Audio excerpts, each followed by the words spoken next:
Hi guys, my name is Masha and welcome back to my channel. On my YouTube channel, you can see videos about aviation and a lot of travel vlogs. I'm an ex-cabin crew from Saudi Airlines, and in today's video we're gonna be talking about cabin crew requirements for the Saudi Airlines. If you're new to this channel, welcome, and please subscribe it and put post notification on so you can check out my new videos all the time. So without further ado, let's get started. From the beginning, when you think about becoming a cabin crew, you need to think about the requirements that you have and are you able to fulfill the company needs, about your knowledge, about your diploma, about your job experience, about your personality, about your appearance, and everything. Let's get started from the beginning. So first thing first, we're gonna start from the appearance. Appearance, what that means. When you think about becoming the cabin crew, appearance is something that every single person has, and it's different, very different. That doesn't mean that you need to be perfect, that you need to look perfect, or your skin needs to look perfect and flawless, or your teeth needs to look perfect and shiny and white, and it's not that perfect, trust me. But I'm gonna start from some things that are very important almost for every single company, and they will be looking that in you. Your weight and height, it needs to be proportional. What that means, you have weight scale and height scale. You have it on the internet also. And for example, if your height is 167, like it's for me, your weight, it can be from, let's say, 55 kilos up to 62.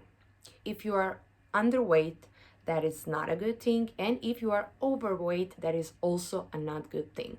Sometimes during the interview, if you are overweight or underweight, they will give you a chance for 2 or 3 months before you go or before you get accepted to gain some weight or to lose some weight. That's how it was in Saudi Airlines before. You cannot have any visible tattoos on your skin. The most important parts on your body where you cannot have visible tattoos is hands, arms, whole arms, legs, and up to feet. Also, what is important is neck, hair, and of course face. No piercings that are visible are allowed also. And about the birthmarks, I'm sorry, but I must tell you that if your birthmark covering, let's say, almost half of your face or something like that, that is also not allowed. Sometimes there is a lot of foundations that you can cover your tattoos or your birthmarks or something like that that can help you, and it doesn't need to be visible at all. In Saudi Airlines, wearing hijab is allowed. Every single lady asked me that.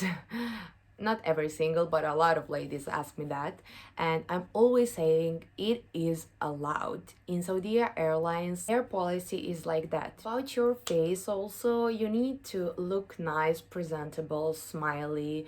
Your teeth needs to be almost straight, and it's not like you cannot have one tooth here in the front, okay, but they doesn't need to look so perfect, white and shiny. When it comes to your skin and pimples, of course it's so normal that you have a pimple here, pimple here, pimple here, but thank God we have a makeup and we can cover all those imperfections that we have during some days. Also, I got a lot of questions about fake lashes, about silicone in your lips or something like that.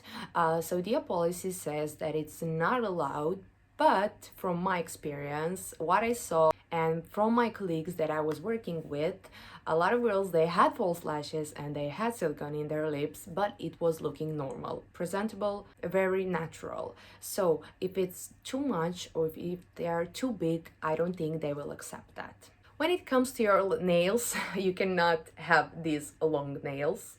It's very long for Saudi policy, but you can have shorter nails, let's say like medium length, or you can have this short nails, and it can be clear or nude. Also, what is important about your height is that you can reach the 212 centimeters on your tiptoes. That's the most important thing. And sometimes when some girls are shorter, let's say their height is 158, 159, 160, with yoga or some gymnastic things, you can stretch your body, and in that way you can practice to reach the 212 centimeters. The second thing is age. As I already said, in a lot of airlines there are different kind of regulations and policy. In Saudi Airlines, they are accepting girls from 20 years old up to 30 if they don't have any previous experience. If girls have previous experience in some other airlines, they can be hired up to 35 years old. Also important thing, if you have 19 years and let's say 340 days, you are not 20, you cannot apply. And also if you have 30 years old, you cannot apply. You can apply if you are 29 years old and let's say 340 days. I hope that you understood me right, but I don't know how to explain this differently. That's just their policy. Third thing is education. I got a lot of questions. Masha, do I need to have a college diploma? Masha, do I need to finish the course for flight attendants or something like that? In Saudi, requirements are these. You need to have only high school diploma. So whenever college you are going or whatever school you're finishing, it's okay. For example, if you want to become a doctor and suddenly you want to become a flight attendant, you can apply. But the only important thing is that you have your high school diploma. Fourth thing is level of English. When it comes to English, it doesn't need to be perfect, and you don't need to give them any certificate or finish course or school or something like that. The most important thing is that you understand and that you can make a conversation in proper English. So let's say, like me now, I think that I improved my English very well, but 2 years ago, I was speaking in English like this. Can I please? Can you give me this so I can give you? So it's 100% normal. What I also told my girls during my previous workshop is that you can practice your everyday English in movies, songs. There is a lot of application online that you can practice your level of English, and you can practice your conversation or something like that. And also there is a lot of website that you can communicate with the foreign people in English. I think it's up to you what kind of level of English you will have. So just practice. Fifth thing is, of course, health. Very, very important thing about being a cabin crew is that your health is very, very well. If you have some problems with your spine, let's say, or some inner organs, and it's a bit serious, you must inform the airline, and before you go to the medical, if you pass the interviews and everything, they will decide if that is nothing serious and if you can be fit to fly and be a cabin crew or not. When it comes to some diagnosis, God forbid, anything serious, of course, it's not allowed. When you are flying all the time and you are all the time in the clouds on that kind of altitude, your body really needs to be healthy. When it comes to dioptry, GACA regulations are allowing up to 275 plus or minus dioptry. I'm not so educated about that, and I cannot explain you exactly, but I can give you this right information so you can know if you are wearing your eyeglasses or contacts, what is the policy of Saudi Airlines and if you are fulfilling that or not.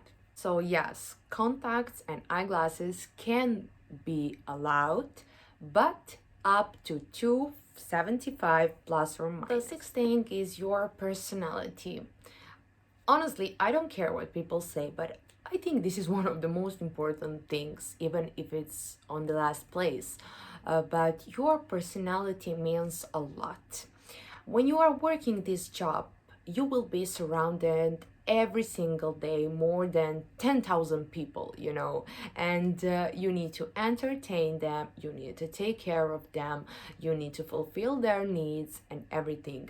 You need to have a lot of patience, you need to have a positive attitude, you need to be a problem solver and think about everything that you are doing, because sometimes you will find yourself in some, God forbid, dangerous situations when you will need to help them, to give them your first aid, or to give them oxygen, or to take care about the children or the blind people, old people, So it's working with people, and I think that's the most difficult thing. Working this job taught me a lot and gave me also a lot of patience when it comes to working with people. If you don't like to be around a lot of people, I don't recommend that this job is for you, because every single day you will have a lot of them. When I say a lot, I mean a lot. And sometimes you will have a headache, and sometimes you will be, I cannot do this anymore. But that's this job. It's not easy, but it's beautiful. And if you really, really have a desire to become a cabin crew someday in your life, I think that you can manage everything. Also, I need to tell you about the job experience, because I had some questions. Do I need to work, let's say, in a hospitality or tourism or something like that in order to get the job? That's not true. You can be working in a lot of fields. You can be a banker, or you can be a nurse, or a doctor, or a librarian, and you can still apply. So as I already said, with a high school diploma, that's all you need to have. So guys, I really hope that this was very helpful to you, and this video was only about the requirements. In the following videos, I will be talking more about the exact process of the interview, about the documents that you need to bring in, about the CV and everything. So we are starting to prepare slowly. If you like this video, give me a thumbs up, please, and don't forget to subscribe this channel and put the notification button on so you can know all the time about my new videos. And please, if you have any single comment or you need to ask me something, put your questions down below, or you can ask me on my Instagram page, Fly with Masha. Thank you so much for all your support, and see you soon.